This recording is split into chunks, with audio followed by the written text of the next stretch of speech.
Y si nosotros vamos a hablar de madurez, y específicamente a un pueblo de Dios que cree en un Salvador y en un Señor, pues es una madurez espiritual. Y tenemos que hablar entonces, hermanos, de la disciplina, de la disciplina. Y la disciplina, hablando de la madurez espiritual, la vamos a direccionar en dos partes. La primera de ellas es la disciplina personal, digamos la autodisciplina. Busquen la primera carta a Timoteo, el capítulo 4.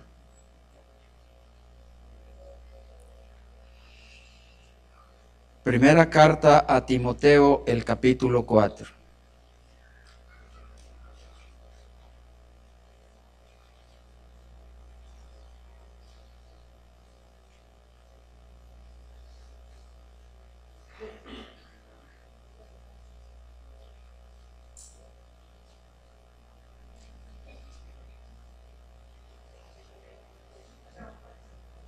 Primera Timoteo, capítulo 4.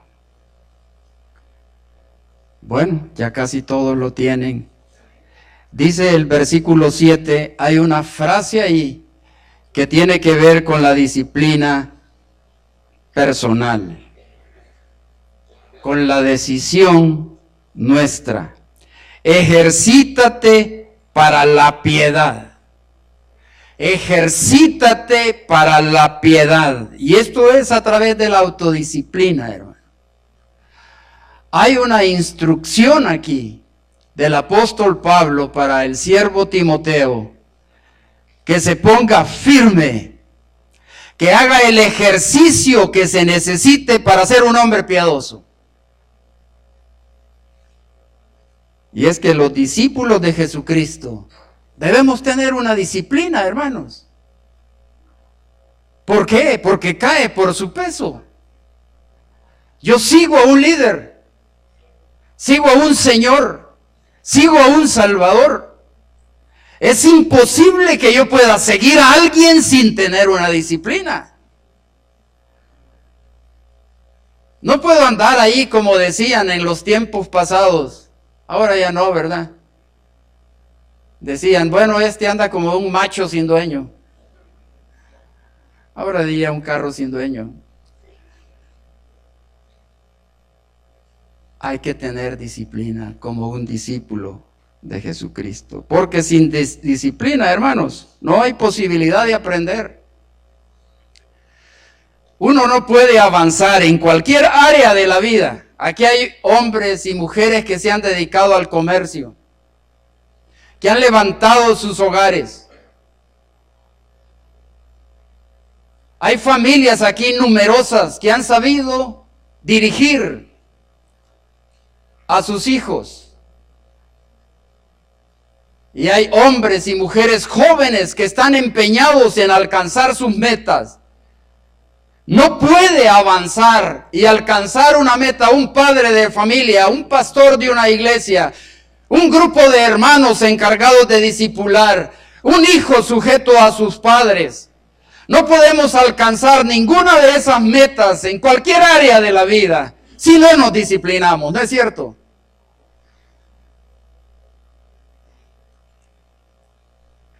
En el barrio en que yo me crié, como decimos nosotros, allá en la ciudad de Santa Ana, éramos 4 de la barriada que nos disciplinamos en ir al Instituto Nacional, porque nosotros nos queríamos graduar, no todos. Los de los equipos de fútbol, que nos reuníamos todas las tardes, no todos estaban dispuestos a hacer lo que nosotros hicimos. Y dijimos, no, nosotros nos vamos a graduar y vamos a ir al instituto, allá al INSA. Y nos graduamos. Y entonces decidimos, ¿vos qué vas a hacer? Yo voy a ser ingeniero. ¿Y vos qué vas a hacer? Vamos a ir a la escuela militar. Nos vamos a enfilar ahí. Y se fueron 2 a la escuela militar, 2 de ellos. Un cuarto que vive todavía allá en Santa Ana. Ellos estuvieron disciplinados. De estos 2, Uno de ellos se portó mal, para afuera, Señor. Se necesita aquí disciplina. El otro murió en la guerra, pero ahí murió, con sus botas puestas. Bueno, es necesario esto. Los muchachos que están aquí, yo digo, estos muchachos tienen una disciplina, como bien lo advirtió el pastor César. Tienen una disciplina para estar ahí, para madurar, para avanzar, para hacer realidad los sueños, para superarse, para crecer. La madurez espiritual no es una excepción, hermanos. Por eso aquí estamos hablando, al definir la madurez, de la autodisciplina. Y como toda área, ¿qué se necesita? Porque mire, todos tenemos claridad. Yo creo que nuestros hijos, todos tienen claridad en que tienen que ser disciplinados. Las ovejas aquí del pastor Carlos saben que tienen que ser disciplinados. Nuestros discípulos, aquellos hermanos a quien ayudamos, ellos saben que tienen que ser disciplinados. Nosotros mismos sabemos, hermanos. Pero ¿por qué no se alcanzan las cosas? ¿Por qué tenemos una resistencia a la disciplina? ¿Cuál es la diferencia? ¿Cuál es el requisito mínimo que uno debe tener para alcanzar una meta? Para brillar en lo que se propone. Uno tiene que hacer lo que le gusta, lo que quiere. Hay que tener el anhelo para disciplinarse.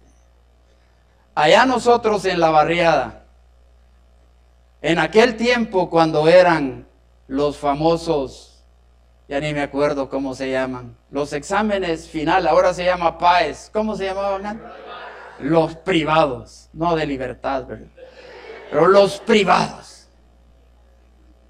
Mire que nos tirábamos toda la noche por aquellas calles del barrio. Éramos conocidos como los que amanecíamos estudiando para los privados.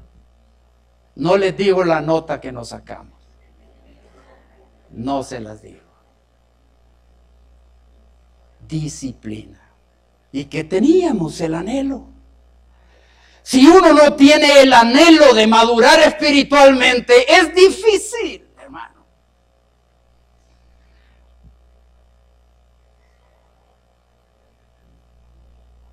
Hay que querer hacerlo. Y la realidad es que el crecimiento espiritual no nos brota por naturaleza, ¿verdad, hermano? A uno no le brota por naturaleza madurar espiritualmente. No surge, ¿no es cierto? Pero esta área espiritual es muy especial respecto a cualquier otra área. El Señor dice que aquellos que han creído en Él, le da una obra de gracia en sus vidas. Y el apóstol Pablo hablaba de esa obra de gracia en él. Y decía, ante estas cosas, porque él una y otra vez desafiaba a la iglesia a quien escribía. Escribió a varias iglesias. Y ese testimonio queda para nosotros hoy. Les desafiaba a seguir adelante, a avanzar, a crecer. Entonces, hablando de estas cosas allá en la carta a los filipenses, él les decía, miren, yo tengo un espíritu que no es de cobardes. Mire, porque Dios dice en la Escritura que Él desprecia a los cobardes. Ustedes no tienen un espíritu de cobardía, sino un espíritu de poder y de dominio propio. Esa es la disciplina. Hermanos, en nuestros anhelos de madurar espiritualmente, nosotros tenemos una herramienta para podernos disciplinar que por la gracia el Señor lo ha puesto en nosotros. Y podemos crecer en fe, es decir, madurar, hermano. Madurar. Y aquí en esta carta a Timoteo, uno puede ver el propósito, los resultados de aquel que se disciplina. Los resultados del Hijo de Dios que anhela crecer en su fe. Que tiene sueños. que tiene pasión por crecer, por madurar, que le importa hacer eso. Mire, si a uno no le importan las cosas, uno no se disciplina. Miren que hasta los que hacen la maldad son bien disciplinados para hacer la maldad. Es que es necesario esto, es querer hacer las cosas. Uno puede hablar infinidad de veces sobre el crecimiento espiritual, pero los resultados uno los puede ver, por ejemplo, en este pasaje, versículo 10 del capítulo 4 de 1 Timoteo, que por esto mismo trabajamos y sufrimos oprobios, porque esperamos en el Dios viviente. Esperamos en el Dios viviente. Anhelo disciplinarme para crecer espiritualmente, para glorificar a Dios. Pero si uno no tiene el anhelo, hermanos, no va a haber avance en la fe. Si estos jóvenes que están aquí, habían 17 jóvenes y se contaban mucho más en el video ahí. Pero si estos jóvenes no se ponen firmes en sus anhelos, no van a crecer a la medida de lo que han crecido hasta aquí. Si nosotros ya adultos no tenemos el anhelo genuino de madurar cada día espiritualmente, como dice la promesa, como la luz de la aurora, no sucederá nada los siguientes años.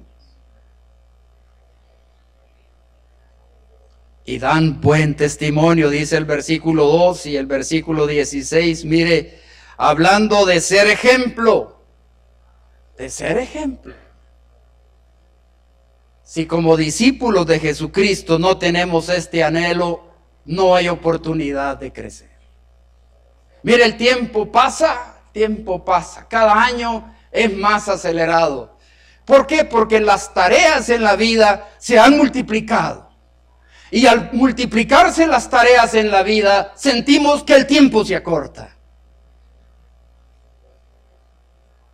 Pero aquí el testimonio es de una vida íntegra. Dice el versículo 16, ten cuidado de ti mismo y de la doctrina. ¿Qué es una vida íntegra? Es una vida disciplinada.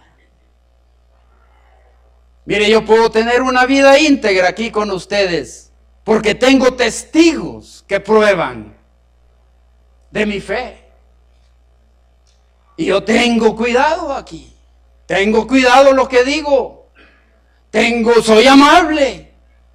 Ya si aquí no soy amable. Soy amable, soy cordial, abrazo. Y abrazo genuinamente, no con mala intención. En mi hogar yo tengo cuidado de portarme bien, ¿no es cierto? Si yo estoy viendo un programa de televisión y de repente hay una escena incorrecta y hay varios ahí, yo lo cambio. Si no lo cambio, tengo un problema todavía más serio. Yo digo, no, yo me cuido, yo pido perdón. Pero la vida íntegra tiene que ver cuando estoy solo, cuando nadie me ve.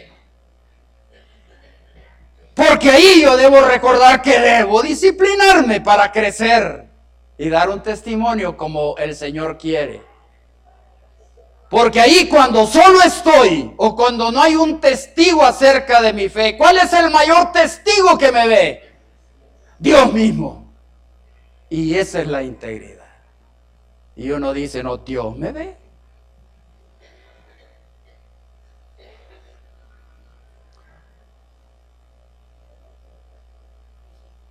Hice un cambio en un vuelo de trabajo y pedí permiso para ir a visitar un pariente. Y había que pagar la diferencia. Pero esa diferencia nadie la controla. Nadie. Y había que pagar $300. Nada sencillo. $300. Eso era la diferencia. Yo lo computé, hice la diferencia a través de la agencia de viajes. Y nadie ve. Porque eso no se verifica. Sí, pero hay alguien que sí me ve. Y esos $300 no me pertenecen. Hay que entregar esos 300. Cuando la persona recibe los $300, ¿cómo? ¿Usted está haciendo? Sí. Y aquí está el documento. Nadie ve. Esa es la integridad. No podemos ser íntegros si no tenemos cuidado de nuestra autodisciplina. Y si no tenemos ese cuidado, ese dominio propio que ha sido dado a nosotros para empujarnos a ello, no habrá tal madurez. Hay personas que nosotros hemos escuchado en la palabra. Por ejemplo, la parábola del hijo pródigo.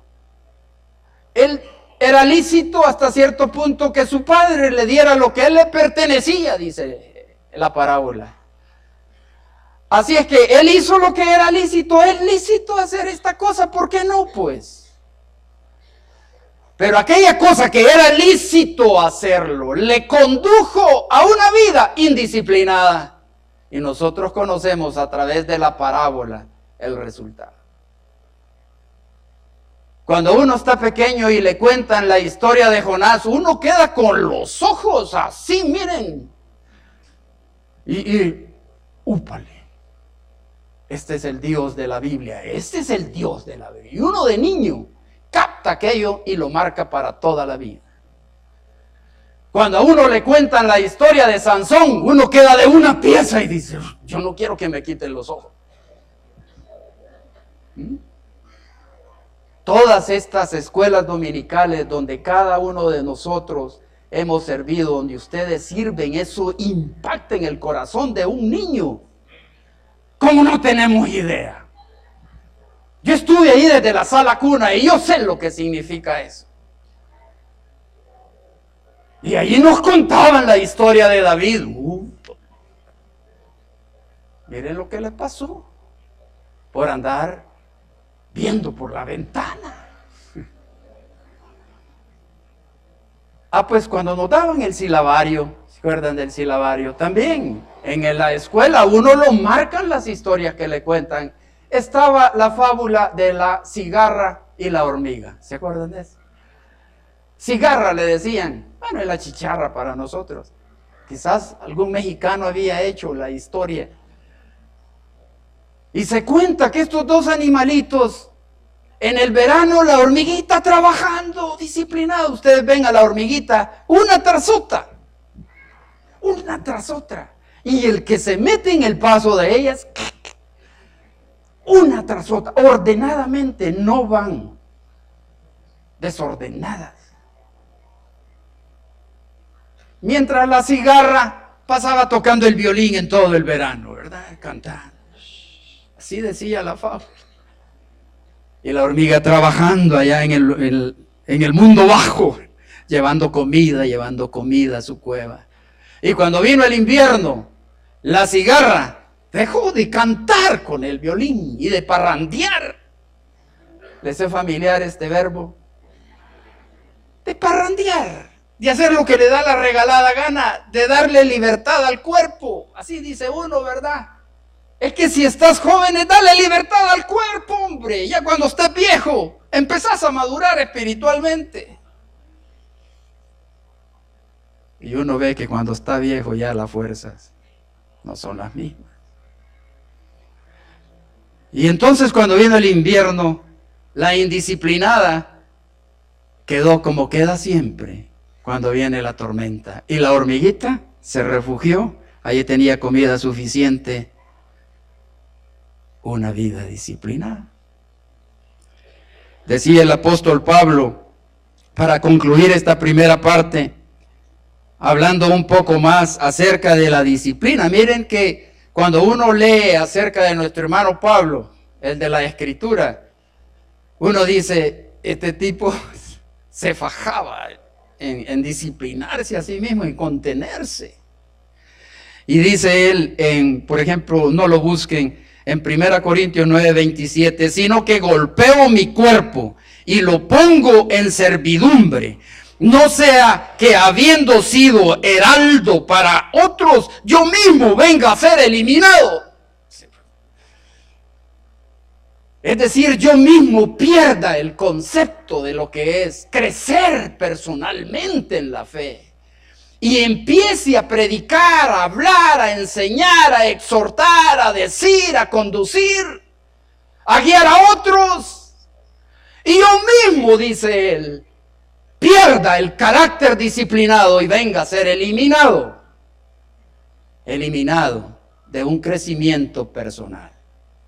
La segunda parte tiene que ver con otra disciplina tan importante y seguramente más en la madurez. Recuerden, hemos hablado que para la madurez espiritual se necesita disciplina personal. Ya hemos leído algo de esto. Si ustedes quieren, nos dedicamos a estudiar eso por mucho tiempo, pero ya vimos algo de eso. Pero ahora viene la disciplina de Dios. La disciplina de Dios para conducir a sus hijos hacia la madurez. Esto se pone todavía más violento. Se pone más serio y se va a poner peor. Así como dicen en la vida, aquí, y se va a poner peor. Se va a poner peor para que seamos exhortados en estas cosas. Porque la necesitamos. Ustedes disciplinadamente aquí han venido a la iglesia a soportarnos hasta las 12 de mediodía. Y hay que hacer el esfuerzo para entender cuál es la disciplina de Dios. Así es que muy rápidamente vayamos a Hebreos, el capítulo 12. Y vamos a ver unas partes de este capítulo. Hebreos, capítulo 12.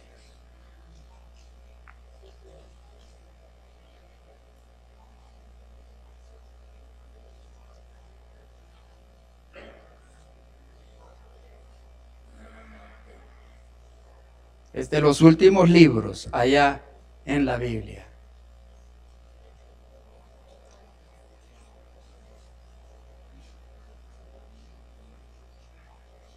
¿Listos, hermanos?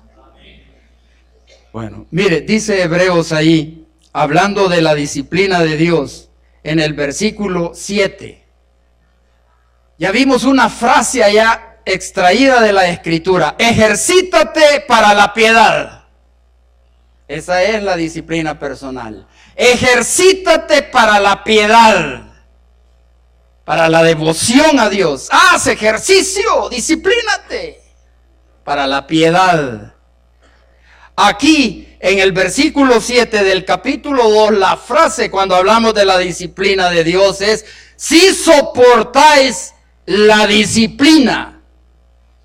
Nuestro Dios nos disciplina, hermanos.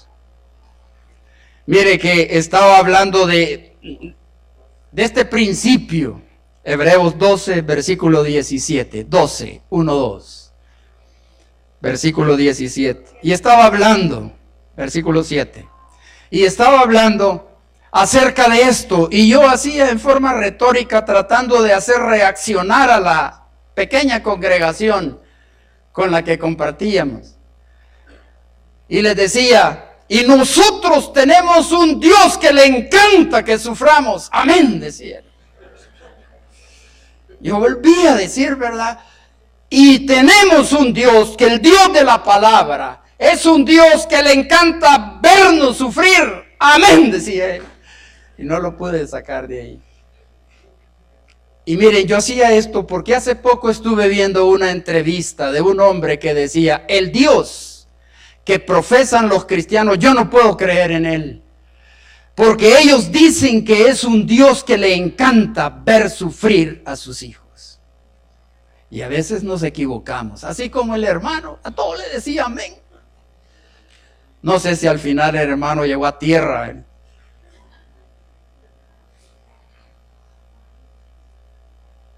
¿Qué es la disciplina de Dios entonces? Versículo 2 y 4 del capítulo 12. Puestos los ojos en Jesús, el autor y consumador de la fe, el cual por el gozo puesto delante de él sufrió la cruz, menospreciando el oprobio, y se sentó a la diestra del trono de Dios. Considerad a aquel que sufrió tal contradicción de pecadores contra sí mismo, para que vuestro ánimo no se canse hasta desmayar, porque aún no habéis resistido hasta la sangre combatiendo contra el pecado. Se cumple en Jesús el sufrir. ¿Por qué Jesús tenía que sufrir? Y dice esta porción recién leída, que ustedes, dice, no han sufrido lo que Él padeció. No han sufrido hasta la sangre. Y uno ve la película última de Jesús que ha traumado a infinidad de gente en mala forma, porque no se trata de tener compasión de Jesús. Se trata de entender lo que estaba pasando ahí. Se cumple en Jesús esto. ¿Será que Dios está en su trono riéndose por lo que le está pasando a su hijo? En ninguna manera. Y entonces, ¿por qué sufre? Versículo 2, sufre. Versículo 3, sufre. Versículo 4, resiste, combate. Nosotros sabemos por qué. Porque tenía un propósito eterno, hermanos, en el cual ahora nosotros, por la revelación de la Escritura y por su gracia, hemos entendido ese propósito que es la salvación de nuestra alma. Cuando hablamos de la disciplina de Dios y vemos el ejemplo en Jesucristo, nos damos cuenta que lo que pasa es que hay un propósito eterno en la disciplina de Dios para corregir, para orientar, para sostener. A veces es correctiva y a veces es constructiva. A veces corrige y a veces edifica. Usted y yo lo vemos claro ahora, ¿verdad? Dice el versículo 3 que Jesucristo recibió el pleito que toda la humanidad tenía contra Dios. Y por si fuera poco, hermanos, al hablar de estas cosas, porque yo a ustedes ya los empiezo a ver un poco serios, no solamente porque está llegando la hora, sino porque esto dice, bueno, un momento, quieto, hermano. Ah, pero dice el versículo 3, ¿qué dice, hermano? ¿Para qué es esto? ¿Para su tristeza? No, aquí dice para que nos animemos en lo que está pasando. De lo contrario, ¿cómo entendemos aquí estos testimonios, hermano? ¿Cómo podemos entenderlo? Yo creo que muchos de nosotros dijimos, y yo aquí sentado y estas hermanas fajándose y a ellas les tocó. Y yo aquí. Hasta se nos quebrantó el hermano Miguel, ¿verdad? ¿Qué pasa? Dios está orientando cada vida, madurando a cada quien de acuerdo con su necesidad. El hecho de estar aquí estudiando estas cosas es parte del propósito de Dios. Dice el versículo 5 y versículo 6, y habéis ya olvidado la exhortación que como a hijos se os dirige diciendo, hijo mío, no menosprecies la disciplina del Señor, ni desmayes cuando eres reprendido por Él, porque el Señor al que ama disciplina y azota a todo el que recibe por hijo. Ah, bueno, si somos hijos, vamos a ser disciplinados. Acabo de ver el rostro de uno de ustedes, cómo en su hogar ha tenido una disciplina de parte de Dios, que es un testimonio para toda esta congregación. Y cómo han aprendido a gozarse en medio de la adversidad, recibiéndolo como una provisión de Dios. Es porque nos encanta sufrir. No nos encanta sufrir a los cristianos. Nos duele sufrir. Pero nos encomendamos a Dios en ello. Y a Dios no le encanta vernos sufrir, pero sabe que necesitamos la disciplina. Y uno disciplina a sus hijos, ¿verdad? A uno le encanta disciplinar a los que no son sus hijos. Ay, le encanta a uno, ¿verdad? Pero uno no tiene derecho a disciplinar a los que no son sus hijos. Mire que ahora la puede ver serio uno. Yo recuerdo cuando iba a la iglesia, porque no todo es color de rosa aquí en la iglesia, ¿verdad? No, hay que disciplinarse para estar juntos, hermano. Hay que disciplinarse. Y yo recuerdo cuando estaba pequeño que cualquiera me quería disciplinar. Mire, yo tenía un temor ahí. Yo recuerdo la esposa del pastor que le encantaba jalarme las orejas. Bueno, era inquieto como cualquier niño. Yo decía, bueno, ¿y esta señora por qué me jala las orejas? Pero en aquel tiempo los padres aceptaban eso, ¿verdad? Y yo le decía a mi mamá, la señora me jaló las orejas. Te portaste mal, me dijo.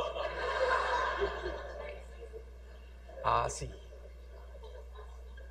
Mire que yo recuerdo un hermano, hace poco murió él, y me dijo uno de mis parientes, mira, ¿y no vamos a ir a ver al hermano? ¿Y qué le pasa al hermano? Le di. Ah, es que está bien enfermo. Y yo recordé que era el que me jalaba el pelo. Le dije, qué tremendo. ¿Qué me cuesta? Dije. ¿Qué me cuesta? Quizás vive muy lejos. A uno disciplina a sus hijos. ¿Por qué? Porque son lo que uno ama, pues. Entonces la escritura aquí nos desafía, hermanos. Quiere decir que si yo no tengo la disciplina de Dios, estoy en un gran apuro. Porque Él disciplina a sus hijos. A los que no son sus hijos los deja que hagan su regalada gana. Miren. Pero a sus hijos Él los disciplina. Por eso es que dice, miren ustedes, hermanos, en lugar de ver serio este tema de la disciplina y el crecimiento en la fe, mejor gócense, porque tienen una herencia reservada para ustedes por toda la eternidad. ¿Y cuál es la herencia? El mismo corazón del Padre, su esencia, su naturaleza, su carácter. Así es que dice el versículo 7 a 9, miren. Y vamos a ir terminando por ahí. Llegamos por lo menos a la mitad, hermano. Versículo 7. Si soportáis la disciplina, Dios os trata como hijos. Porque ¿qué hijo es aquel a quien el Padre no disciplina?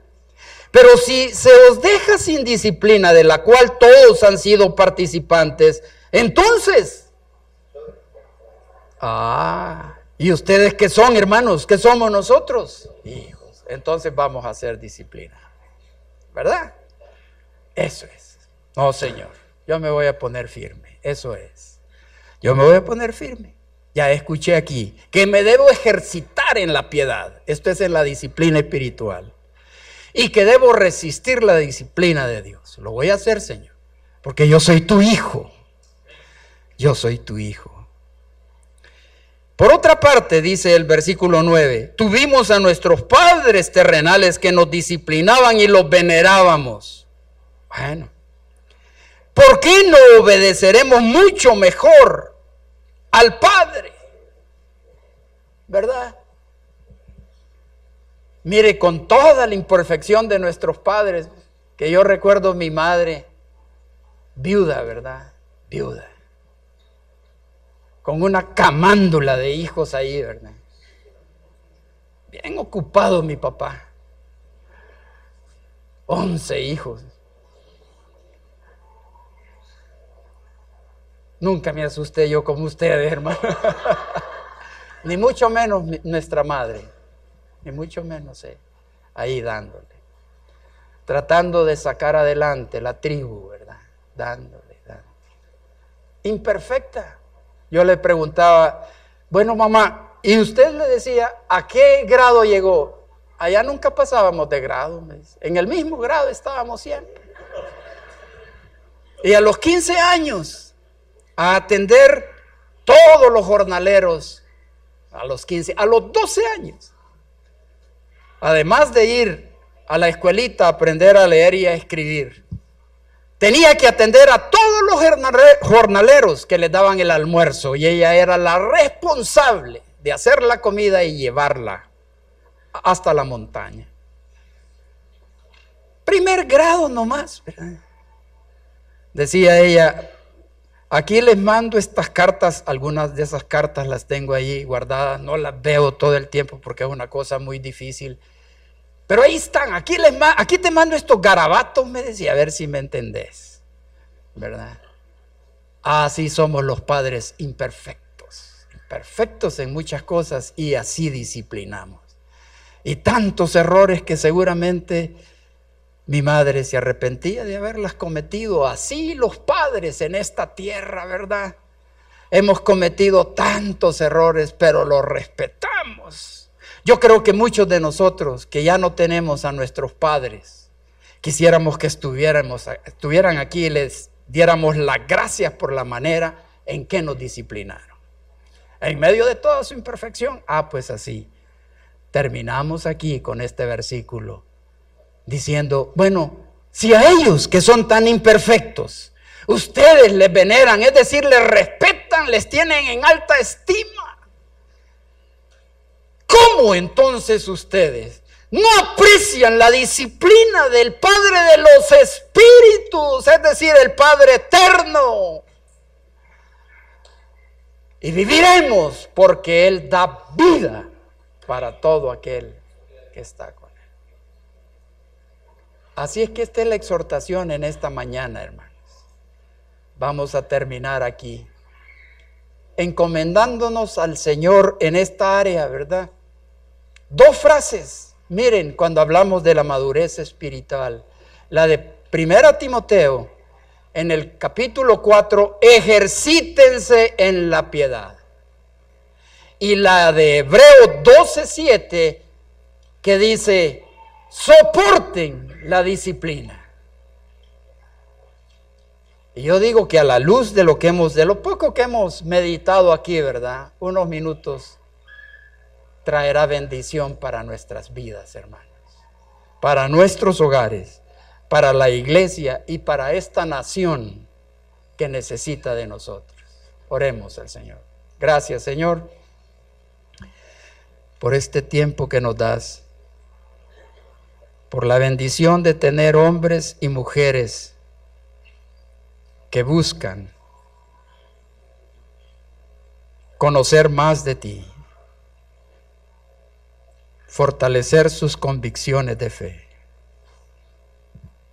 Yo quisiera preguntar si hay alguien aquí que no conoce al Señor Jesús como Señor y Salvador de su vida y quiere en esta mañana entregar su corazón a Él. ¿Hay alguien aquí?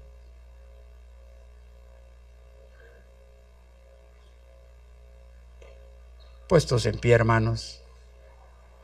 Y Señor, queremos ahora pedir tu bendición para cada uno de nosotros, ahora que vamos a nuestras casas.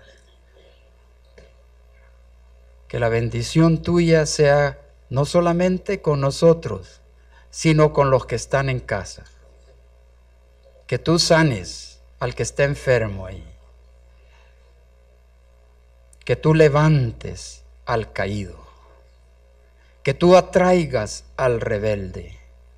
Y que tú consueles al que está sufriendo. Encomendamos a nuestros parientes, Señor, a tu cuidado fiel. Encomendamos a Ernesto Berríos, que está con nosotros. Encomendamos a nuestro hermano Juan, para que tú le levantes en su salud. Oh Dios, y así otros que tú has escuchado la oración muy personal de la petición de cada uno de los hermanos y hermanas que estamos en este lugar. Vamos contentos, Señor, porque tenemos un Dios que tiene esmero en atendernos las 24 horas del día. Y en este momento hemos testificado de ti, Señor, para tu gloria, para tu honra, nos despedimos en Jesús nuestro Señor. Amén. Que Dios les bendiga, hermanos.